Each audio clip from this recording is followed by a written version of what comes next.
La lasagne restait intacte au centre de la table à manger, refroidissant lentement sous la lumière du lustre.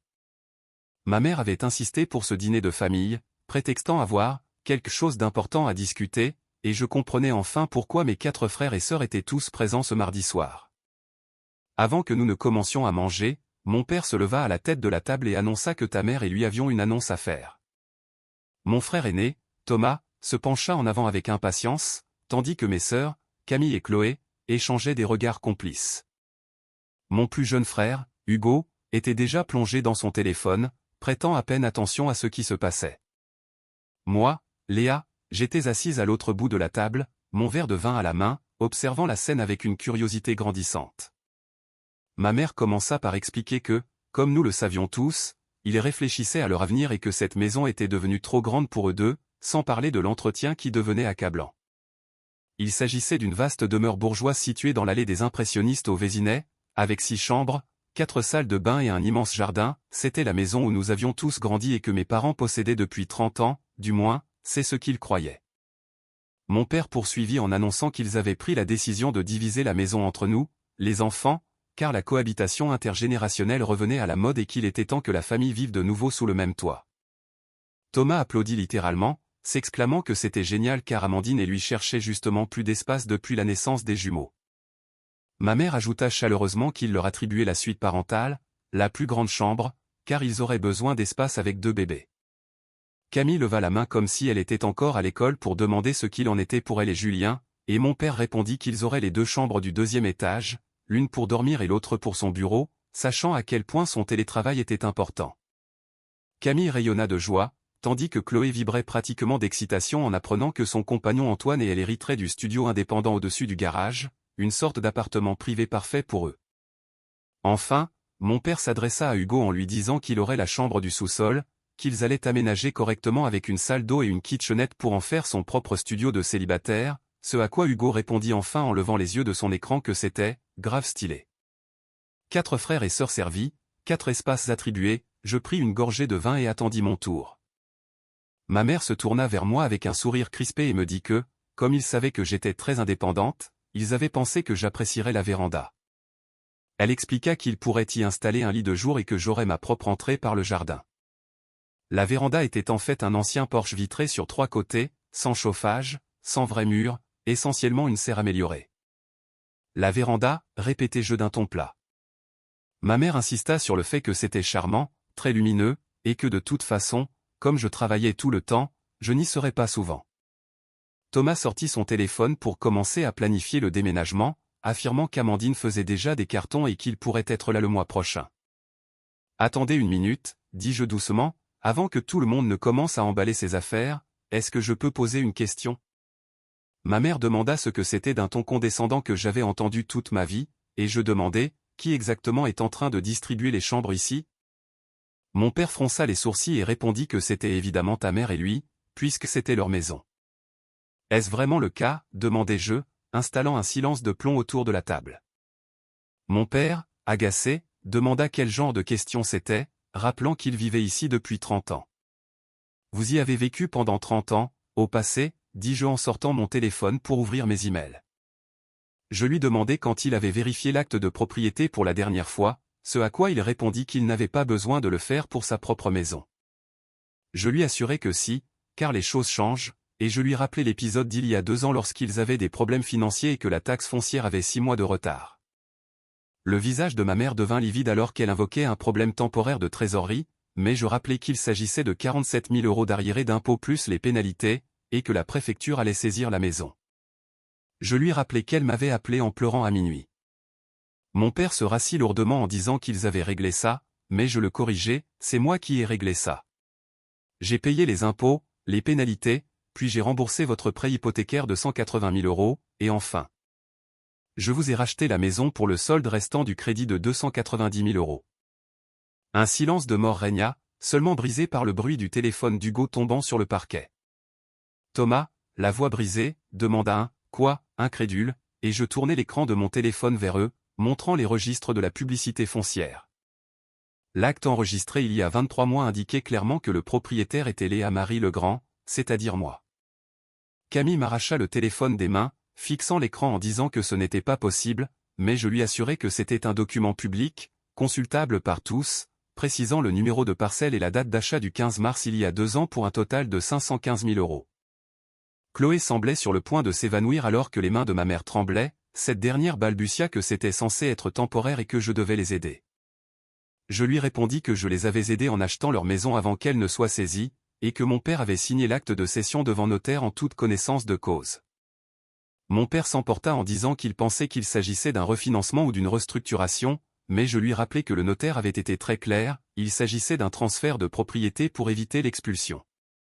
Thomas repoussa sa chaise en réalisant que je possédais l'intégralité de la maison, ce que je confirmai en précisant que je payais les impôts, l'assurance et l'entretien depuis 2 ans. Incluant la réfection du toit et le remplacement de la chaudière pour un investissement total de 590 000 €. Hugo était devenu blanc comme un linge en réalisant qu'ils allaient emménager chez moi sans me demander mon avis. Camille, d'une voix perçante, me demanda pourquoi je ne leur avais rien dit, et je lui demandai ironiquement quand j'aurais dû le mentionner, à Noël quand personne n'était venu? À Pâques quand seul Hugo s'était montré? Ou à l'anniversaire de maman quand personne n'avait appelé? Les accusations flottaient dans l'air comme de la fumée, et Thomas s'exclama que c'était de la folie et que je ne pouvais pas posséder la maison de famille. Je lui annonçai alors que je ne possédais pas seulement cette maison, mais un portefeuille immobilier de 2 millions d'euros, incluant 3 appartements en location au centre-ville et un immeuble commercial. Ce qu'ils ignoraient tous car aucun d'eux ne s'était jamais intéressé à mon métier au-delà du mot « finance ». Chloé protesta que j'avais dit être analyste, et je confirmai que j'étais analyste financière senior avec un salaire de 220 000 € par an, et que j'investissais dans l'immobilier depuis mes 26 ans. Ma mère reprit la parole pour me reprocher de leur avoir laissé croire qu'ils étaient encore propriétaires, mais je lui rétorquai qu'elle n'avait jamais posé la question et qu'ils vivaient ici gratuitement pendant que j'assumais toutes les charges. J'avais essayé de leur laisser leur dignité, mais cette courtoisie les avait apparemment conduits à croire qu'ils pouvaient distribuer mes chambres. Mon père, le visage cramoisi, invoqua son statut de parent, mais je lui demandai ce qu'il me reprochait exactement, de les avoir sauvés de la faillite ou de refuser qu'ils dépaissent ma propriété comme un bien commun. Mon téléphone vibra sous la table, c'était un message de mon avocat, Maître Lefebvre, confirmant que les documents étaient prêts. Je lui répondis de tout envoyer. Camille demanda ce qui allait se passer, et je lui répondis qu'ils allaient tous rentrer chez eux, dans leur propre maison, pas la mienne. Ma mère, la voix brisée, demanda si je les mettais à la porte, mais je lui expliquai qu'on ne peut pas être expulsé d'un endroit où l'on n'habite pas, tout en précisant à mes parents que nous devions avoir une discussion sérieuse sur le loyer et les attentes futures. Mon père sembla recevoir une gifle en entendant le mot « loyer », je lui expliquai que le prix du marché pour une telle maison était de 4 200 € par mois, mais que je leur ferais un prix familial à 2 500 €. Ma mère s'effondra en disant qu'ils ne pouvaient pas payer ça, et je leur suggérai de réduire leur train de vie en emménageant dans un bel appartement à Angers pour 1 800 €, bien plus adapté à 2 personnes. Thomas se leva brusquement en criant à l'extorsion, mais je lui rappelai froidement la réalité de ma propriété. Camille menaça de prendre un avocat, ce à quoi je l'encourageai vivement, précisant que mon avocat se ferait un plaisir de leur montrer l'acte notarié et les preuves de paiement. Chloé pleurait maintenant, me traitant de cruel, mais je lui rappelai que c'était eux qui étaient arrivés en prévoyant de s'approprier ma maison, mes chambres et mes parkings sans même me consulter. Hugo prit ses clés et décida de partir, ce que j'approuvai. Un par un, mes frères et sœurs quittèrent la maison, Thomas claqua la porte, Camille appela son mari avant même d'atteindre sa voiture, et Chloé partit en sanglots. Mes parents restèrent assis dans un silence de plomb devant la lasagne froide. Ma mère finit par dire qu'elle n'arrivait pas à croire que j'avais fait ça lors d'un dîner de famille devant tout le monde, et je lui rappelai que c'était elle qui avait commencé à distribuer les pièces de ma maison devant tout le monde. Mon père demanda si le fait d'être mes parents ne signifiait plus rien, et je lui répondis que cela signifiait que j'avais dépensé plus de 500 000 € pour les sauver et que je les avais logés gratuitement pendant 2 ans. La vérité tomba sur eux comme une couverture lourde. Mon père demanda quand je voulais une réponse, et je leur donnai une semaine pour consulter un conseiller financier avant de discuter des conditions. Ma mère se leva tremblante pour aller s'allonger sans un mot de plus. Mon père commença à débarrasser la table mécaniquement, l'air vaincu, et avoua qu'il ne savait pas vraiment que j'en étais la propriétaire, pensant qu'il s'agissait d'un arrangement de prêt. Je lui rappelai qu'il avait signé un acte de vente définitif, mais il admit qu'il n'avait pas les idées claires à l'époque et qu'il avait signé tout ce que le notaire lui présentait avant de ne plus jamais s'en soucier. Il me regarda enfin, et je vis à quel point il avait vieilli. Il dit qu'il pensait que je n'avais pas besoin d'eux parce que j'étais trop indépendante. Je confirmais que je n'avais pas besoin d'eux, mais que je les avais sauvés quand même, et qu'il m'avait remercié en essayant de donner ma maison. Il expliqua que c'était l'idée de ma mère pour tenter de reformer la famille d'autrefois, mais je lui assurai qu'on ne pouvait pas forcer un lien familial inexistant. Il m'interrogea sur la réalité de mon portefeuille immobilier, et je lui confirmai chaque mot, expliquant que j'avais bâti tout cela en 6 ans pendant qu'il me prenait pour la pauvre fille célibataire avec un boulot ennuyeux. Il s'excusa enfin de ne pas m'avoir vue et de m'avoir tenue pour acquise, mais je lui répondis que les excuses ne changeaient pas les faits. Dans l'heure qui suivit, mon téléphone explosa de messages d'insultes de Thomas, Camille et Chloé. Je bloquai les 2 premiers et répondis à Hugo que la véranda n'était même pas une chambre. Mon avocat m'appela plus tard pour confirmer l'envoi des documents officiels et des baux de location.